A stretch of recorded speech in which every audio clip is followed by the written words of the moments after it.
Hey everybody, this is Rex Barrett, the Leak Project. How the heck are you? Have you heard of radionics machines or a radionics box? Well, they've been around for a long time, and there's different types of radionics machines. Some people make them with shoe boxes and some wire. Some people are very intricate and use computers and circuitry and a lot of electronics in conjunction with crystals and different types of wires such as copper and other elements. It's quite fascinating. Now, it was actually invented by Albert Abrams. And essentially, some people claim that dis-ease can be diagnosed and treated with a kind of energy that's similar to radio waves. And the concept behind radionics originated in the early 1900s. So one thing that I find fascinating now, though, is there's many people that are into agriculture and farming and other alternative modalities of healing. And radionics has a very strong influence in many of those fields. Now, if you look at some of the original machines, click on this for a second.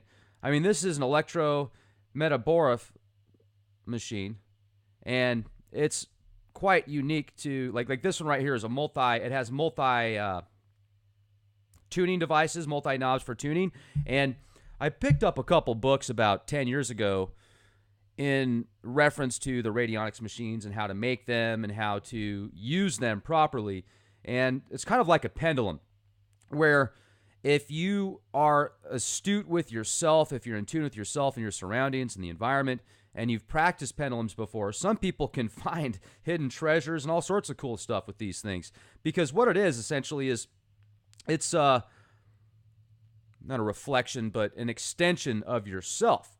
And you hold these pendulums, and if you ask it a question, sometimes if you ask it a question, the answer is yes or whatever, it'll go to the right. If the answer is no, it goes more to the left. And people have their own way of putting together pendulums for their answers from the questions that they ask.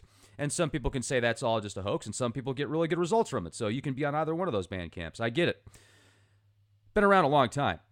If you get really good at using pendulums, and there's enough exercises that you can do to find out if it's got more of a statistic, if you're statistically better off with it, using it than not. I think that's, using math is a good way to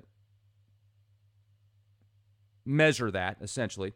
Well, radionics machines, once again, you can build them very complex or very simple.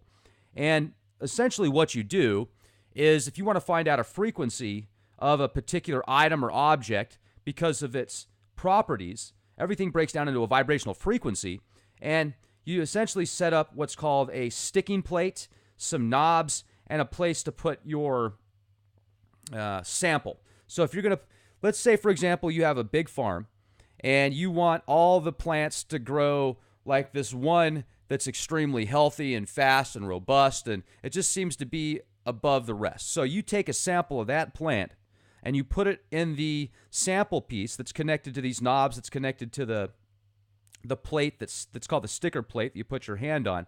And once you learn how to use these things, and you adjust the knobs to where your hand sticks essentially on the plate, well, then you've found the frequency for that specific object, and then you can project that into a specific area, whether it be 1 foot, 1 inch, 1 mile, and obviously you have to have a lot of energy to do this in the larger scale of things, yet there's different keys and tools that you can use to actually project these energies.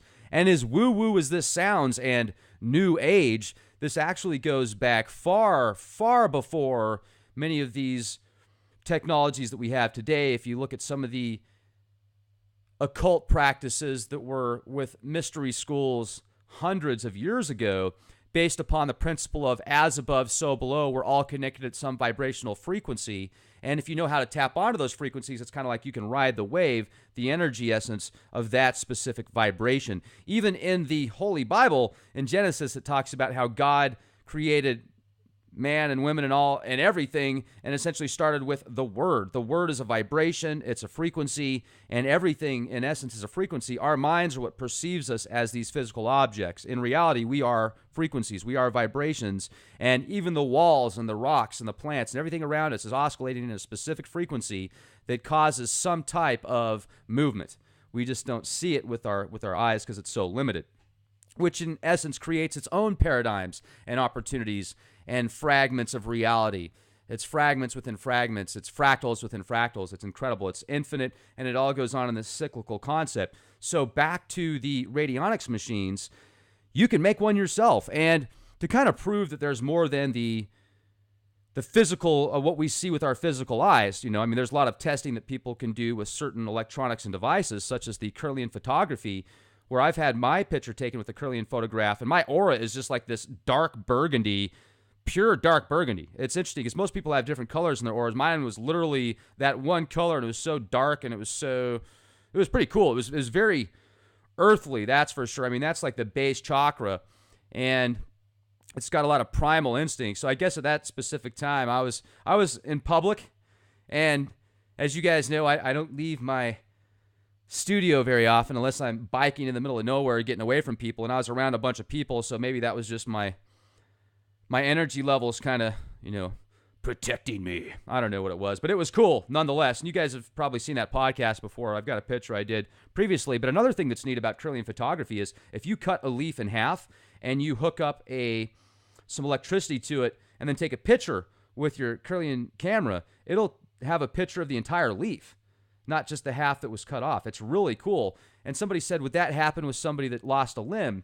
That's a really good question. I need to do some research on that. You would think that they would have done some type of testing and experiments. They probably have, and I just haven't researched that yet. Somebody share some images with me if you have that. Now, here is an easy setup. Let me make the image here a little bit bigger. If you guys want to make your own, this is essentially how you could do a real easy setup. You get yourself a sticky plate. You get yourself the basket where you put or a place to put the element, the product that you want to find the vibration. You can hook up also a little power amplifier, a 9-volt battery. You can use like as many knobs as you want, 1 knob, 2 knobs, 3 knobs, and then have some type of antenna. A lot of people will also use crystals. Now you can see here's a whole bunch of links on how farmers use radionics and radionics in agriculture. Been around for about 100 years. Now, also another thing that I want to talk to you guys about is like manifesting your desires, your thought forms. A lot of people think, well, that's a conspiracy, Rex. I can't create my reality with my thoughts. The mystics in these mystery schools know how to literally go into, some of them, not all of them. It's obviously certain degrees and stuff like that. And even people that aren't a part of mystery schools, people that just practice meditation and certain mental exercises, know how to do specific things with their mind. And one of those things is creating thought forms. So as you are going to sleep, this is a really good time to do it because you're in more of a meditative state if you don't have time to meditate during the day. And you literally project what you want to see, like a thought form. So you create an ethereal body in essence, and you project as much energy as you can into that. And whatever energy you project into that, that's literally you can make it good or bad, right? And some people call them elementals, and Franz Barden does a really good job explaining this in his book, Initiation into Hermetics. Great book, by the way. Best book I've ever read on what magic really is, not the hocus pocus stuff, not the 1,000-page books you read that might give you 1 or 2 pieces of actual practical magic. And when I say magic, ladies and gentlemen, just your thought, in essence, is a form of magic because that thought can form reality. The more you think about something, the more you talk about things, oftentimes the more you start to project into that fashion and start to create and pull into your reality what you're thinking about and what you're talking about. For example, micro-community. I've been talking about micro-communities now for years. And I remember growing up as a little kid wanting to essentially set up a really cool government, in essence, not really government, but something separate from government that could work with the government but be outside of the government, in essence. I used to think about having my own island and having all sorts of inventors and engineers and everything from true medicine and true healthcare to even weapon design and defense and stuff like that, but in a different aspect. All forms of things that we see in the private sector and the government, yet on a much more refined scale, a lot more polished. So if you've got $1 million to invest into something, instead of creating all these loopholes and all this bloated goats out of that $1 million, you take that and you use it to its as best as possible. Kind of like the natives used to, when they had to slaughter an animal for food, they would take every part of that animal and use it as much as possible. Well, nowadays in Western society, a lot of people don't want anything to do with 95% of the animal. They just want that good cut, that T-bone steak, that nice ribeye, that New York strip. You get my point. So the more you think about things, the more you talk about things, and the more you bring them together. Well, another thing you can do also is the meditation practices, the thought forms and stuff like that. So a lot of people that want to have out-of-body experiences and travel the stars astrally, literally, well, all in their minds, because as above, so below, what's out there is in here, and what's in here is out there. I mean, it's all this cycle. And we have an opportunity to tap into these frequencies and these levels of vibrations. What level of consciousness do we want to be? The soul, in my opinion, is your consciousness. And the more consciousness you obtain, the more knowledge, the more people you help, the more experiences you gain, the more emotions you have, the greater your soul becomes. And this is like boot camp for us, ladies and gentlemen. We can look at the bright side. We can look at the negative thing. Whatever we do, this is our opportunity to project into literally eternity. Because time is infinite. Time is our perspective. And if we live in a holographic type universe, here's another theory that I have. In holograms, every small piece is a sum of the whole. So you could take one small piece and create the entire universe out of it. Well, look at stem cells. And also, think about the possibility of people say, well, you can't change history, you can't change the future, can't change the past, because it's already embedded into the hologram. Well, if that's the case, if there's infinite opportunities in the hologram, because you can turn that hologram infinite sides with the light bouncing off of that hologram to create and manifest a different reality, a different dimension per se within the dimension. As Cliff High says, there is just one universe, although some people feel there's multiple universes. Well, it's all connected at some level, so it is all just one. We just have to perceive it with labels, and that's, you get into words and language. Oftentimes, many of the wars that are fought and the battles that are created are because of our miscommunications. So if we could all just telepathically communicate, well, I guess maybe that would cause more problems with, thinking maybe bad thoughts towards somebody. But back in the day, if there was a point in time where people just were and there wasn't this fighting amongst fighting and this evil and good, if it all just was at one point in time, maybe words didn't need to exist because people all just knew what was going to happen before it did, and they just kind of played their part and their role in the game. Yeah, that doesn't sound like much fun, does it? I mean, that doesn't sound like much fun at all. So maybe the duality is a good thing. I mean, I certainly, depending on which side you choose, and that's another thing too. Maybe there's some people that are outside of those two still, kind of looking at it from a bird's eye view, kind of like the Q in Star Trek or Doctor Who. Nanu, nanu. But thought forms are incredible, and let's get back to that for a minute. So let's say you want to create a thought form, and you spend a month every night, half an hour to an hour, projecting this energy into literally a astral body. And you put in a whole bunch of good energy and focus into it being this elemental of kindness and light and sharing and understanding and hidden opportunities that present themselves, finding like a treasure underneath a rock, but a treasure of knowledge, essentially. You also, when you create these thought forms, you give them lifespans. So at their time, then they go back into the ether, into the universe. And that's one of the reasons I haven't created a thought form yet, at least knowingly, because if I was to do so, I would have a tough time putting a lifespan on it. I don't know if I'd feel good about that.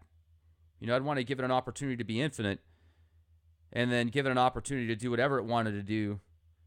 And then if you created something like that, would it then go after you and take your essence and your energy? All these films that have been out recently showing the dark side of artificial intelligence. And it reminds me of the stories you read about in the Nag Hammadi about how the Archons create man, and then they realize man's greater than they are, so they try and kill him, and they try and suppress him, and they try and take back his knowledge. They realize it's too late. You look at the Cylons in Battlestar Galactica. I mean, this has been a cyclical storyline, a cyclical pattern. I was watching the most recent Terminator today, and that is an excellent series. The thought of Skynet, AI going full rogue, looking at humans as the bad guys, as their enemy, and needing to take them out. Well, you guys know there's a real Skynet system in play now. There's like 5 or 6 different generations of Skynet satellite systems. It's been around since the 50s. Started in the UK, I think, in like 1959 approximately. Skynet.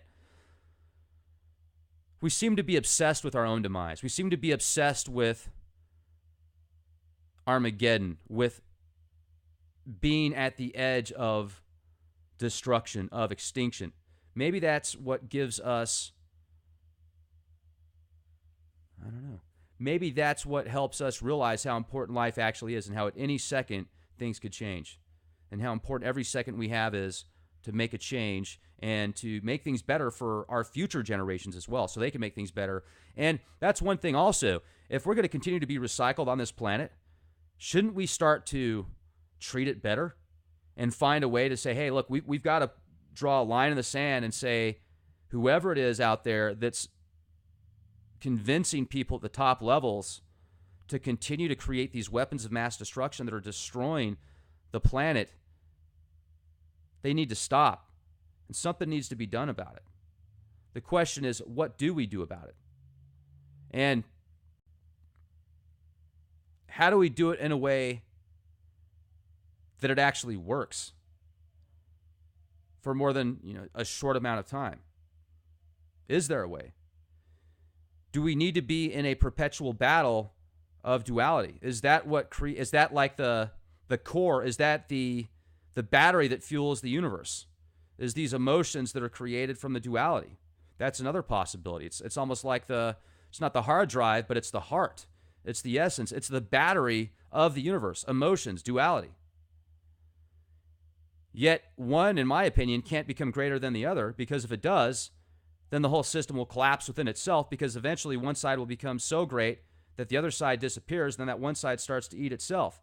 But maybe at that point it would have to automatically go back to duality. Or would it? Is there a point of no return? Is there a point of no return here on planet Earth with these stratospheric aerosol injections? They used to complain about hairspray and stuff in refrigerators. Now they're spraying thorium mixtures in the atmosphere and aluminum and barium by the ton, tons and tons and tons on a daily basis, almost. I think they took a couple days off. Maybe that was their vacation time. So as far as these radionics machines, I want to talk about these again for a minute, because the radionics machines specifically have, like let's compare a radionics machine to a Ouija board, for example. All right. I haven't asked this thing any questions yet. I have been keeping this thing tucked away in a box, put away, and a lot of people say this thing right here could summon up demons and ghosts and spirits and beings from the other side, and bad things are going to happen if I play with this. And some people say, hey man, it's just a piece of wood. There's some carvings in it. There's some letters in it. There's a pyramid on it.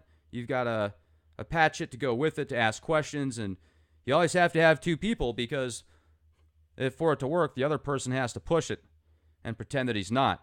And oftentimes at parties, you'll have multiple people doing it.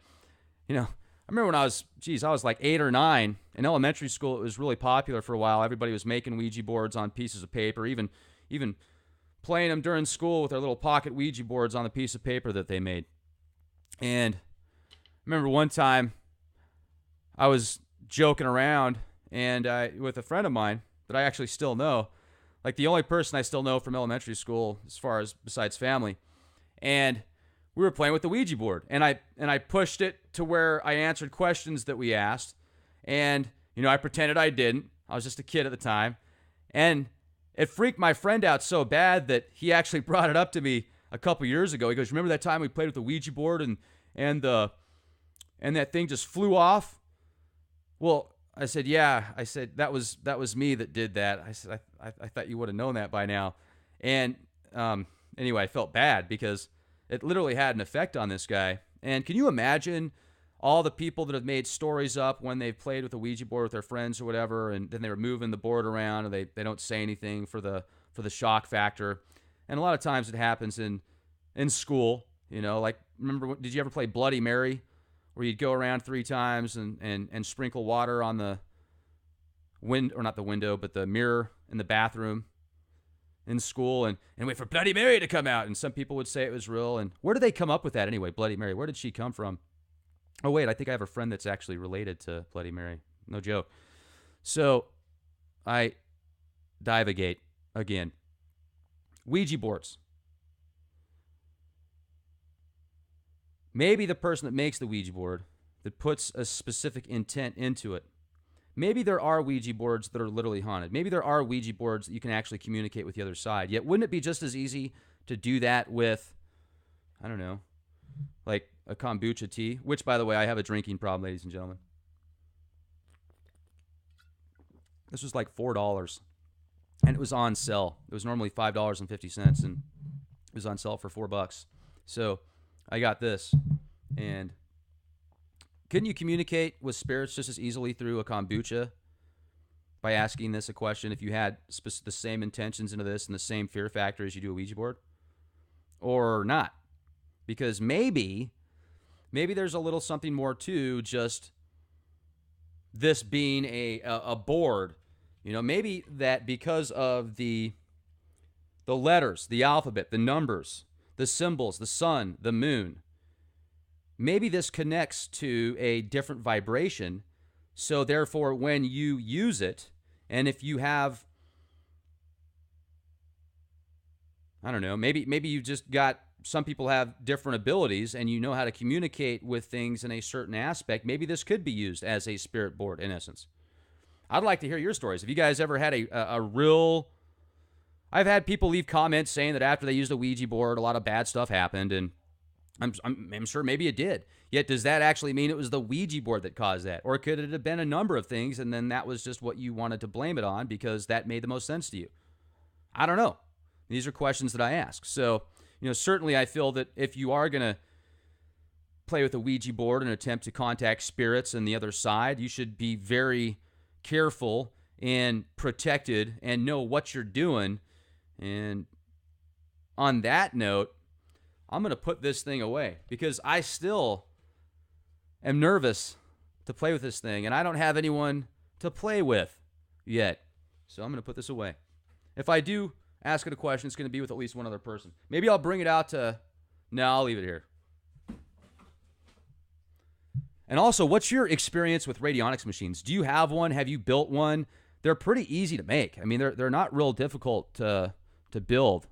Let me see if I can show some more pictures here real quick for you guys. Okay, so flip through here real quick. Listening to some electronic music right now. It's pretty good. Okay, so the Kirlian photography. I showed you one blueprint here, essentially. Let's go over here a little bit more. Here's another one. So you can see this one's got 6 dials on it. Okay, so this one's got 6 dials on it.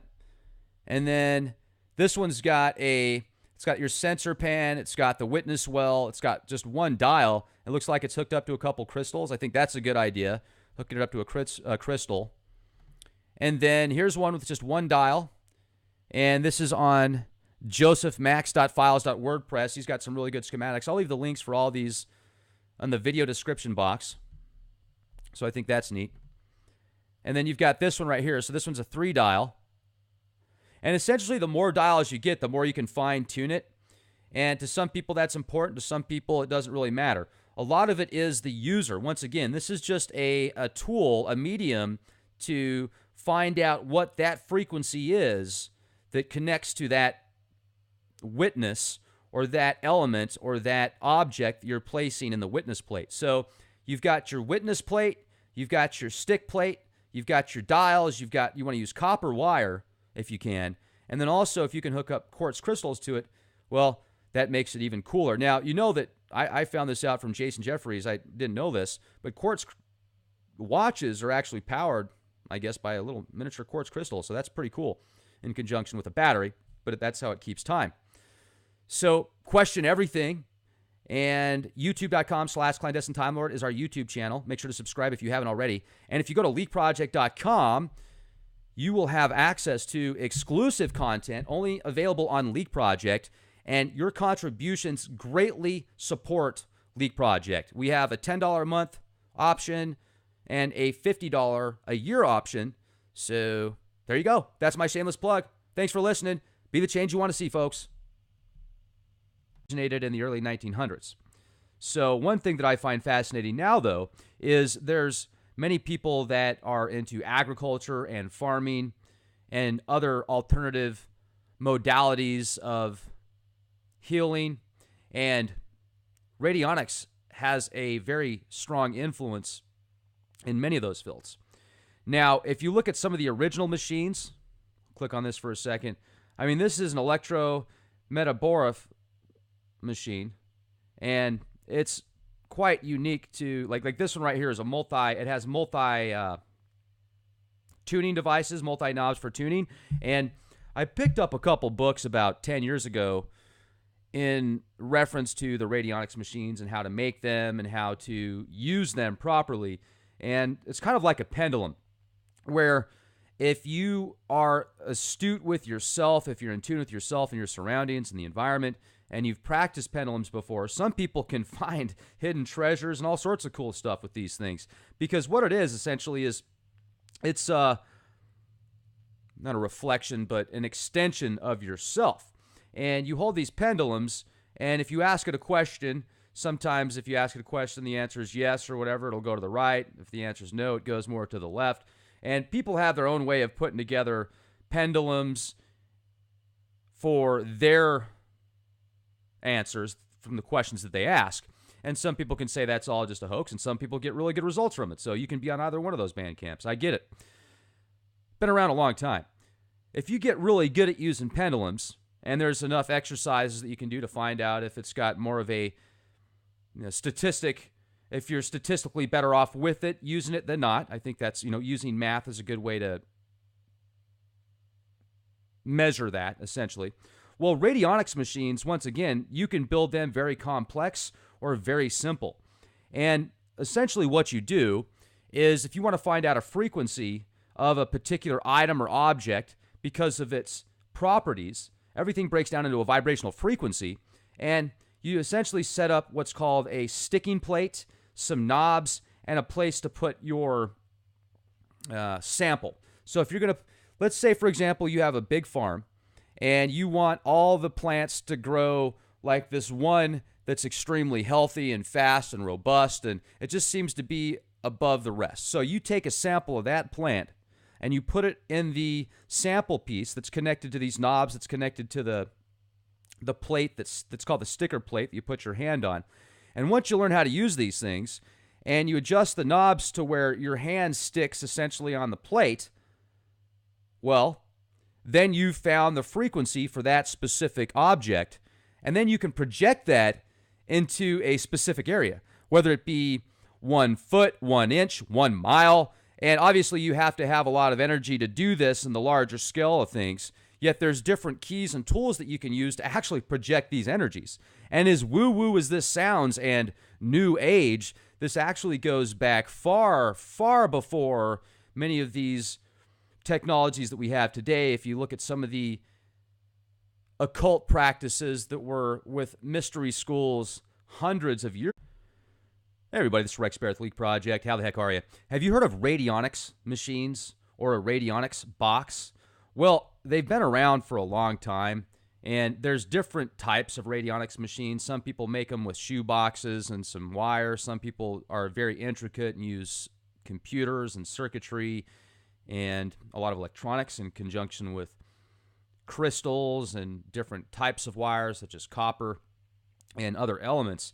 It's quite fascinating. Now, it was actually invented by Albert Abrams, and essentially some people claim that dis-ease can be diagnosed and treated with a kind of energy that's similar to radio waves, and the concept behind radionics originally